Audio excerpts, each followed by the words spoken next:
Although Hitler speaks contemptuously of the 10% of the city still held by the Russians, they, unlike him, intend to turn the defense of Stalingrad into another Verdun. And the slogan is, for the motherland and for Stalin.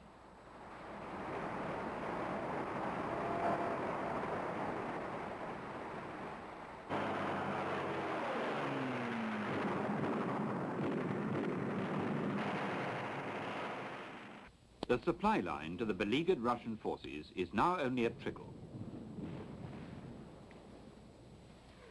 The German artillery prevents groups of more than 10 or 20 men crossing the Volga under cover of darkness.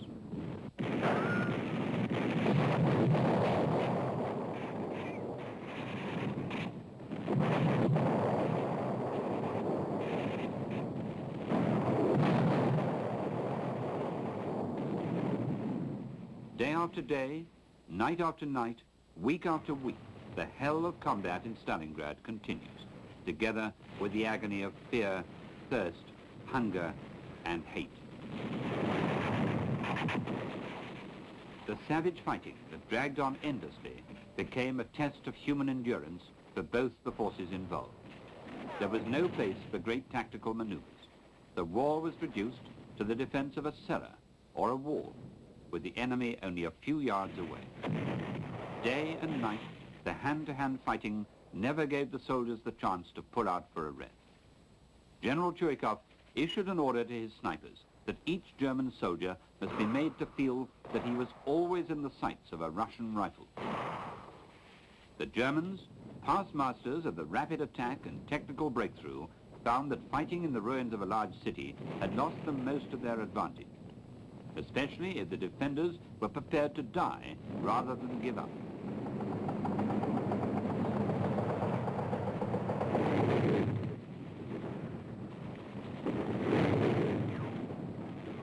The Russian reinforcements could only come across the Volga from the eastern side under cover of darkness, and it was not possible to cross in large units. The great problem facing the Russian command was that the attrition of Stalingrad would swallow up men at a greater rate than they could be replaced.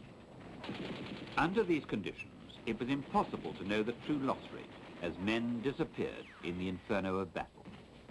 Thousands of Russian soldiers crossed the Volga only to disappear forever in the ruins that claimed them.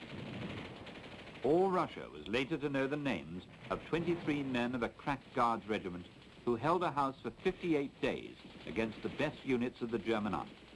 There were hardly any survivors. One of those Russian soldiers who fought at Stalingrad, Konstantin Simonov, became a famous writer, and during the terrible days when all his friends were dying around him, he wrote a poem which all Russia learned. If you wait for me, I will return. But wait for me truly, very truly. Wait for me when the yellow rain brings sadness. Wait for me when the snowflakes turn. Wait for me when summer conquers all. Wait until the past is forgotten and we no longer await the others. Wait until from other lands no further news will come. Wait until they shall rest, those who along with you had waited. The Russian winter makes an early appearance in Stalingrad on the 16th of November. The Volga begins to freeze. Soon, the supply lines will be cut. Soon, ammunition will run out. General Rodintsev and the other defenders of the city wonder what was meant by Stalin when he broadcast over the radio that soon we will dance in our streets.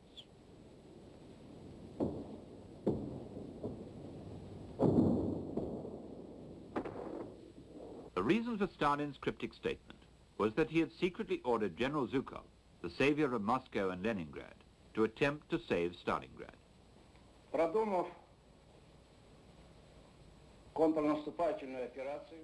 After carefully analyzing the situation, we put the following plans forward for Stalin's consideration.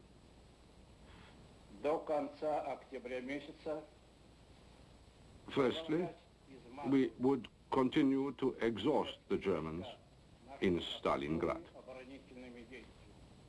Secondly, we would immediately prepare for a surprise counter-offensive. For the past month, in great secrecy, Zhukov has gathered together a formidable array of armor and infantry. 900 tanks from factories in the Urals are massed on the far bank of the Volga. 1 million men, a new army. Stalin has re-established the ranks and orders of the old regime. The influence of the political commissars is cut. The Red Army is now the Russian army.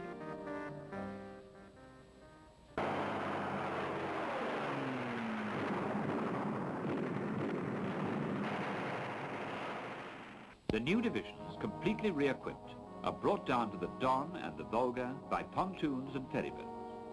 The Russian thunderbolt will be totally unexpected.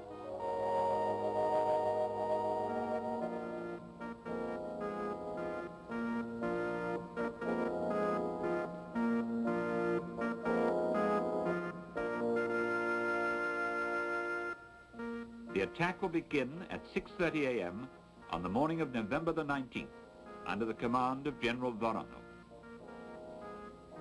The surprise is total.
Within 24 hours, Rokossovsky has routed the 3rd Romanian Army.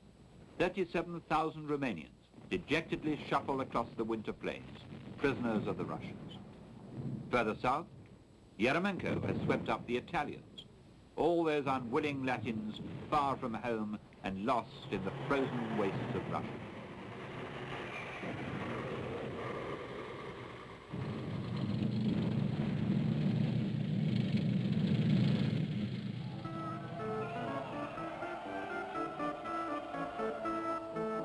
On the 22nd of November, in the region of Kalach, the Russian armies of the Don and the Volga meet up and close the ring around the Germans, cut off at Stalingrad.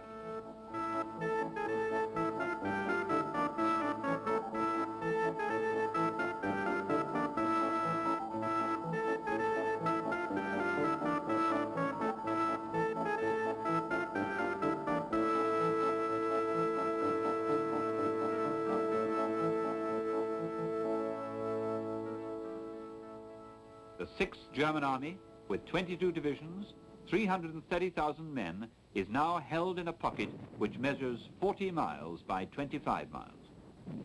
The soldiers of the German 6th Army begin to wonder why they have not received orders to break out of the Russian encirclement.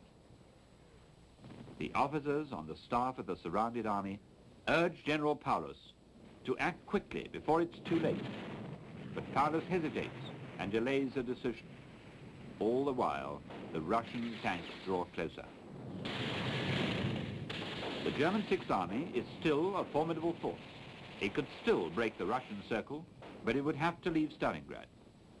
Paulus asks Hitler to let him make a decision on the spot as to whether he should hold or withdraw from the city.